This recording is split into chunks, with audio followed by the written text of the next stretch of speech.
Praise the Lord. परमेश्वर के मधुर और मीठे नाम में एक बार फिर से मैं अपने चैनल के ऊपर आप सभी सुनने वालों का स्वागत करती हूँ। मेरे प्रिय भाई बहनों, आज का जो मैं विषय लेकर आई हूँ वो ये है कि पवित्र आत्मा के द्वारा जीवन कैसा होता है। जो हम दावा करते हैं कि परमेश्वर का आत्मा हम में है, हम जे दावा करते हैं कि परमेश्वर का आत्मा हम में है। तो आज जो हम दावा करते हैं देखेंगे कि ये दावा कितना सच्चा और कितना झूठा है। जानेंगे वचन के बीच में से कि सचमुच पवित्र आत्मा हम में है। पवित्र आत्मा के द्वारा हम कैसे कार्य कर रहे हैं। हालेलुया। तो आज डाउट क्लियर हो जाएगा। मेरे प्रिय भाई बहनों, परमेश्वर ने कहा सत्य को जानो, सत्य तुम्हें स्वतंत्र करेगा। तो सत्य हमें कैसे जानना है? उसके वचन के बीच में से।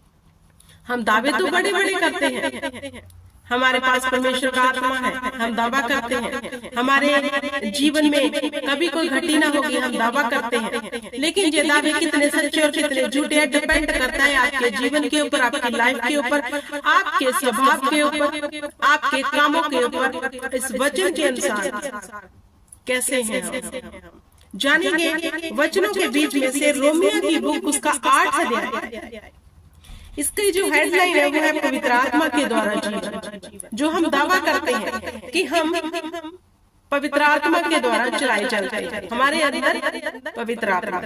क्या कहता है वचन 8 अध्याय में, इसकी 9 आयत से मैं पढ़ूंगी। परंतु जबकि परमेश्वर का आत्मा तुम में बसता है तो तुम शारीरिक दशा में नहीं परंतु आत्मिक दशा में हो। यदि किसी में मसीह का आत्मा नहीं तो वह उसका जन नहीं। यदि मसीह तुम में है तो देह पाप के कारण मरी हुई है, परंतु आत्मा धर्म के कारण जीवित है। हालेलुया। मेरे प्रिय भाई बहनों, अब वचन हमारे सामने एक शीशा है जिससे हम अपनी छवि को देख सकते हैं। जो हम दावे करते हैं हमारे अंदर परमेश्वर का आत्मा है, हमारे अंदर परमेश्वर का आत्मा है, हम क्या कर रहे हैं? मुंह से बोल रहे हैं।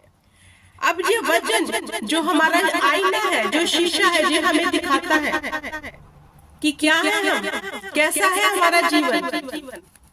हालेलुया। यहाँ वचन कहता है जबकि परमेश्वर का आत्मा तुम में बसता है तो तुम शरीर की दशा में नहीं परंतु आत्मिक दशा में। अब पहला चीज कौन सा होगा? अगर सच में हमारे भीतर परमेश्वर का आत्मा है तो हम शरीर की दशा में नहीं होंगे वरन आत्मा की दशा में होंगे। हालेलुया। यदि किसी में मसीह का आत्मा नहीं तो वह उसका जन नहीं। यदि मसीह तुम में है तो देह पाप के कारण मरी हुई होनी चाहिए। अब अगर हमारे अंदर परमेश्वर का आत्मा है, जो हम दावा करते हैं, अगर सच में है तो हमारी देही पाप के कामों के कारण मरी हुई होनी चाहिए। अब कैसे मरी हुई होनी चाहिए? अगर आज भी हमारे मन में चुगली के फुहारे उठ रहे हैं, निंदा के फुहारे उठ रहे हैं, दोष लगाने के फुहारे उठ रहे हैं, पाप करने को लालसाई है, तो अभी तक परमेश्वर का आत्मा हमारे जीवन में नहीं है। ये दावा झूठा है। मेरे प्रिय भाई बहनों, अगर आज भी हम लड़ाई, झगड़ा, हेरा फेरी, मुंह से गंद बोलने वाले हैं तो हमारे भीतर परमेश्वर का आत्मा नहीं, वरन अब हम शरीर की दशा में ही जी रहे हैं। आगे वचन क्या कहता है? परंतु आत्मा धर्म के कारण जीवित है। अगर हमारे भीतर परमेश्वर का आत्मा होगा तो हमारी देही क्या होगी? पाप के कारण मर गई, क्योंकि देही में ही तो सब कुछ है।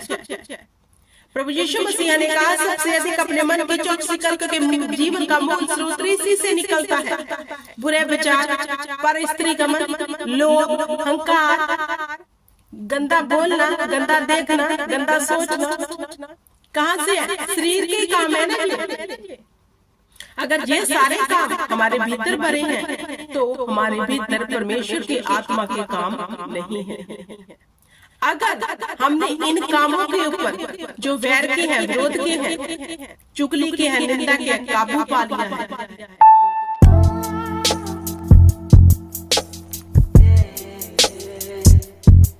सॉरी, आप समझ सकते हो कि परमेश्वर का आत्मा हम में वास करता है। हालेलुया। फिर आत्मा धर्म के कारण जीवित होगा। हमारे धर्म के कामों के कारण परमेश्वर का आत्मा हम में जीवित रहेगा। अगर हम धर्म के काम कर रहे हैं ना, तो हमारे अंदर आत्मा है, ये तो दावा ही झूठा है। अगर हम धर्म के काम कर रहे हैं, अपने आप को शरीर के कामों से मार दिया है, तो हमारे अंदर परमेश्वर का आत्मा धर्म के कामों के कारण जीवित है। अब जिसमें परमेश्वर का आत्मा जीवित है, वो बंधुआई में नहीं रहेगा, वो पाप का गुलाम नहीं रहेगा, वह स्वतंत्र हो जाएगा।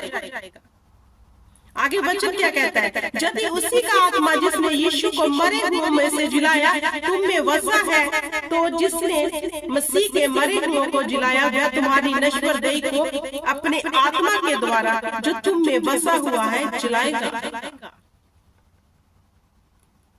मेरे प्रिय भाई बहनों, जहाँ वचन स्पष्ट करता है, अगर हमारे अंदर हमारे धर्म के कामों के कारण परमेश्वर का आत्मा जीवित है, परमेश्वर का आत्मा हमारे जीवन में काम कर रहा है, क्योंकि अब हमने पाप से तौबा कर ली, मन फिरा लिया, अब हम पाप में नहीं रहे, हमने पाप को छोड़ दिया है, तो परमेश्वर कहता है जिस आत्मा ने प्रभु यीशु मसीह को तीसरे दिन मुर्दों में से जिला दिया, क्या वह तुम्हारी नश्वर देहियों को ना जिलाएगा?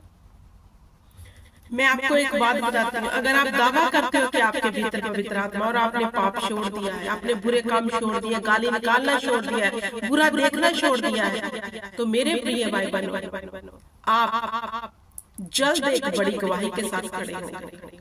सच कहती हूँ, आप अपनी गवाही के वेरी नियर है, आप अपनी टेस्टिमनी के बहुत नजदीक हैं, क्योंकि यहाँ वचन कहता है कि धैर्य से बने रहो, जिस आत्मा ने प्रभु यीशु मसीह को उठा खड़ा किया वे आपकी नश्वर देहियों को भी जीवित कर देगा। जो पाप के कारण मरे हुए थे वह फिर से सही हो जाएंगे, निरोग हो जाएंगे।